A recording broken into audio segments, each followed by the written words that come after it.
What's up, guys? How's it going? Hey, just wanted to make this quick video just updating my investing strategy and my saving strategy, as I now have had time to review everything. And I've begun to realize I actually am at a place now where I can start playing way more offense than defense with my saving and investing. In part because, I did another just review of my finances, and I started to look at some of these numbers, regarding how much I've been saving up for, which in case you don't know, 36K was my target for emergency funds, and I'm currently at like 21K. And I've been allocating most of my discretionary money to the savings portion, right? And then putting the rest in investing. So it's been like an 80-20 allocation.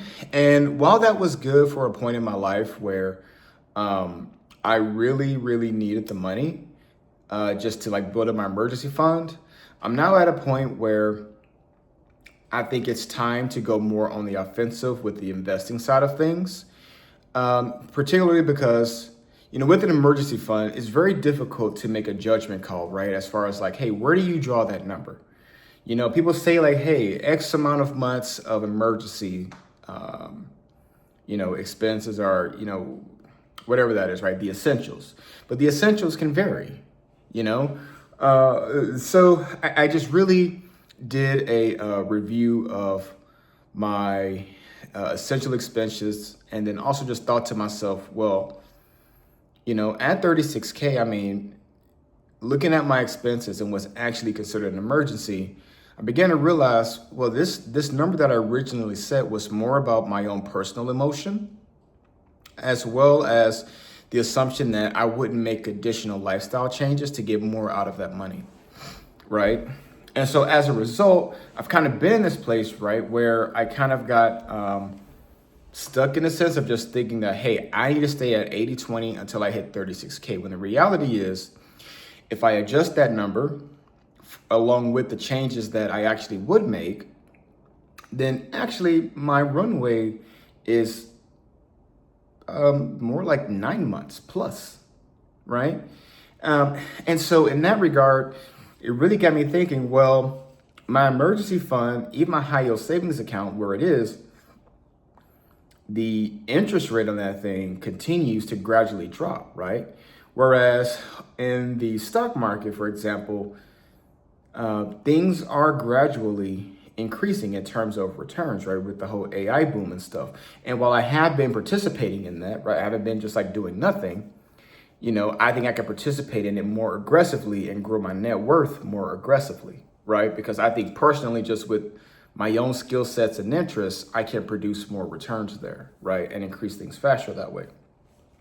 So what I've decided to do as of today is I'm shifting from 80% emergency fund to 40% emergency fund.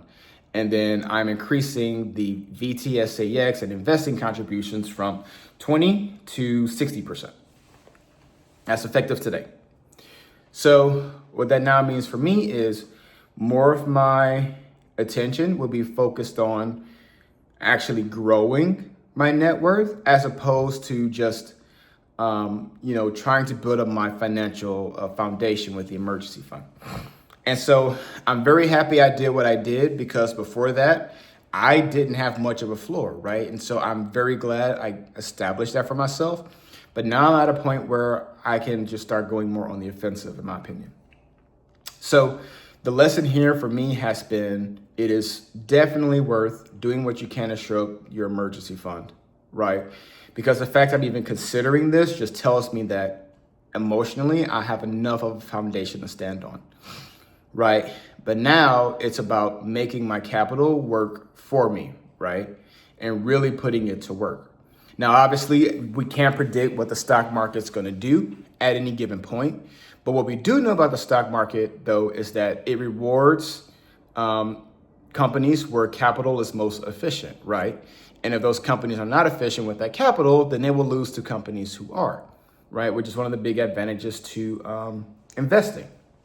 And so by doing that, now I can really start growing my portfolio and really starting to take advantage of other opportunities that I see as well. And so on the emotional side, right, I think it's also just very tempting to think, man, hey, I've been so late with this stuff. I missed out on all these other potential opportunities and things like that. But the issue with that is that you don't have the information you have now that you did back then. And you also didn't have the same safety right now, the same sense of security right now that you did back then. Things were different back then, right? And so on that note, now we're going to make those shifts to where we're still going to build the emergency fund. Because again, I still have a target, but that target has shifted from 36K to 28K. So it's still going to grow, but just gradually, right? So I'm still adding on a few extra months, essentially because of the nature of the work I am in, right? I will say it has a more than average exposure to AI.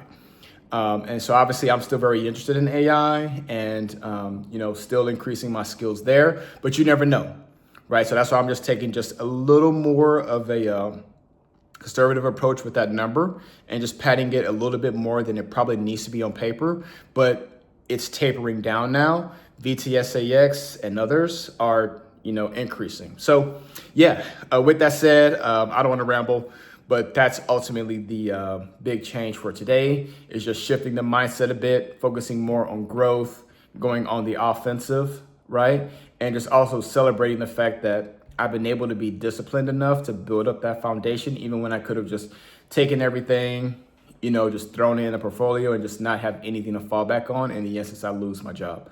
So a lot of lessons there, but excited for this next phase. And y'all, let's start investing. Let's go. Peace.